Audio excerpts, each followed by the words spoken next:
Hello, everybody. Welcome back. For those who have been here for a while, it's nice to see you again. For those who are new, welcome. Uh, it's been a while since I have been able to be on. It was quite the summer with two different surgeries and one that didn't go as expected. So I'm still kind of down as far as my knee is concerned, but here's the thing. It has definitely given me some time to do some creative things that I wouldn't have done otherwise. And it's given me a lot of time for reflection. Last night, somebody posed a question in a group, and it really gave me a lot of perspective. So there are things that I don't share about enough, or if ever, that may be very relatable to things you're going through. So you see a guide and a teacher, but there are things that you don't see. And some of these truths have really shaped the way I work, the way I guide people, the way I do things. Because I wasn't always like this.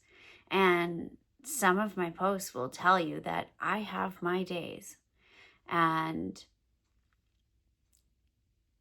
dealing with like feeling the astrology so deeply that happens above, feeling other people that are close to me and their struggles, this whole being intersensory and really having to protect my energy a lot.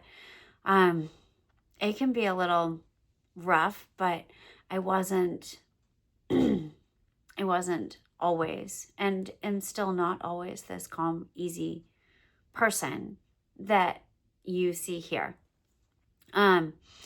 So there's a lot, but I want to talk about like how I know that I can appear calm, and I'm kind of a guide who knows to return to my breath, to return to the movement, and to return to spirit and let it speak through me. And there was a big section of my life where I could not allow that to happen. I literally forced it out of my life at numerous stages. Let's just say I don't really remember my 20s up until about the age of 27. And that was my way of not handling what was coming through. But breath and movement has always been a huge part of my life. I graduated with a Bachelor in Fine Arts in dance. And for me to breathe and move and feel my body was always a big piece for me. Excuse me. So, but there were many times where I lived in survival mode, where my nervous system just could not handle anything else, and I couldn't even take a breath. It just caught in my throat and felt oh so awful. So when I got married and, a year and a half later went through a divorce, like right before that had happened, I had started to reconnect with everything. And feeling spirit in my life again. And I was mid-30s at that time. And I had worked hard to get to that place. I'd worked hard to not drink, not do drugs, not, use other means to suppress what I could feel inside of me. But I got married instead. I lost my dad, who was a huge part of my life, and I got married instead. And from the day that marriage started, I knew I was up Schitt's Creek without a paddle. And a year and a half later, to be separated and back into the throes of addiction, back into all of this stuff was awful. When it came years later after regaining my sobriety, regaining my children, gaining the stuff back and having my girls close to me again, finally I was able to say, okay, I need a divorce. But as I was going through that divorce and we moved in the midst of it and all of this stuff, like, that's when, just lying on the floor after the kids went to bed and just feeling this tightness in my chest. And then it was just like a voice, and it was like, breathe. You can breathe. It's okay. And it wasn't a thought. It was something inside of me that said, like, you can breathe, you can move. You can move this energy through your body, and it's okay. It's okay to do that, because part of me thought I needed to live in victim, needed to live in this, oh my God, I'm going to be a single mom again mode. And I didn't. So I did. I started to breathe then, but it wasn't until about a year after that. And I was a personal trainer at the time and doing things online, and I went down to one client and I was ignoring the poke that I was getting from the universe saying, it's time to switch, it's time to switch, it's time to open up, let's go, let's go, let's go. And I was like, no. This is, you can't make a living off that. You can't make a living off what comes through. Oh, how wrong my belief system was. But soon after that, my guide Ashley came through, and one of these days I'll post a video on here of how that all happened. But she came through to show me the breath and the movement. She would wake me up in the middle of the night to show me the breath and the movement, and I would cry and I would cry and I would cry. And I had to go through it first. Like, this came because I needed them first. I needed to be able to heal. I needed to be able to feel the fire that I had inside. And believe me, I am all fire and air. I've got no earth anywhere in my being, which is why grounding is so important for somebody like me and why I talk about it all the time. But I needed to be able to feel that part of self again. And in order to do that, I had to heal my good old Catholic roots and beliefs, and they had to go. And I needed to heal what I believed society wanted from me, needed from me, what I had to be according to that structure, and those beliefs had to go. And then I needed to heal what was inside of me and my own worthiness of I don't deserve that shit. And it had to go.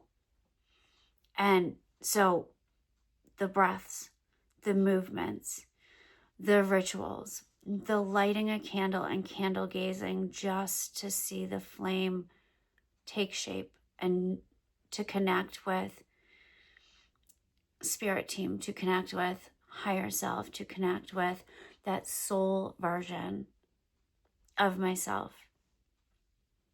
And so all of this was the bridge from who I thought I was, who I thought I needed to be, to where I was going. Sorry, I'm going to cry. It's one of those days. To where I was becoming, to who I was becoming, to who I was at a soul level, and that I thought wasn't allowed. And I've encountered it quite a bit. Family members, stuff. This isn't right. You can't do this. Well, yes, I can. And I'm here to tell you, you can too. But if you're in that place where like the ground feels uncertain under your feet and you don't know what step to take next, and you don't recognize yourself anymore because you're following belief systems that are not yours, and you're in a place where you feel torn apart, broken, you're not broken. You're not torn apart. Those cracks are letting the light in. And I want you to know you're not lost. You're remembering. You're remembering who you are at a soul level. And sometimes these things happen. I always call them like my good swift kick in the ass from the universe because I don't listen otherwise. Hence the injuries. Hey, but this isn't about fixing yourself. It's not about finding your way back to who you were. It's about breathing into who you came to be at the deepest core of yourself. And that's what I needed to learn. That's what I needed to learn. So this stuff, these breaths, these movements, the rituals that, flowing with the moon, and I don't talk about this stuff and not practice it. I don't talk about it and not have gone through it myself. Like they came first because I needed them. Only after I went through them first, a couple of times, was I able to bring it out to other people. And I still use them. And there are still things that come up. And there is still more healing and more fire and light to find and to uncover. And it comes as your team, my team, the universe sees fit. That it's not going to bowl you over, but it's going to move you closer to that soul self. So I will continue to share. I'm going to try to get on here once a day to share a couple of other things. I've got about 7 written down that I feel would be beneficial for people to know or hear, and maybe you can relate. So I hope you have a beautiful, blessed day. Things that I've been up to in the meantime. There is a new Just Breathe Chakra Edition journal of breathwork up on Amazon that I did during this time. Very soon there will be a digital oracle deck coming out on the app Deckable. It will be out digitally first. It will eventually come into print. But you got to do the whole prototype thing and make sure it looks the way it's intended to look. So I'm working on it, but it will be available digitally in November. And the app is super cool too, because it gives you like a space to journal. It gives you time. You can time yourself for meditation, but also attached to each card, or most cards eventually will be a video that you can follow. In case you're new to this and you don't understand the breaths written out on the page, on the guide page, you can click the video and see how to do it and then get into it. So I'm super excited that that's coming. And there's a coloring book up on Amazon. I made a coloring book of breath and movement. So you can color, you can journal, you can breathe, you can move, all in one thing. But these were just little ways that I could continue to create and continue to connect. So I hope you have a beautiful, amazing, blessed day. If you head to my website, emeralddanceofthesoul.com, all of that stuff is on the website. So you can find those things and click the links. Or if you just go on Amazon and search Heather Carroll, this stuff will pop up. And I will keep you updated as to when that deck comes out. So I'm hoping about 2 weeks, maybe 3. But I'm sending you so much love. And please drop your comments below. I promise I will answer. Have a beautiful day.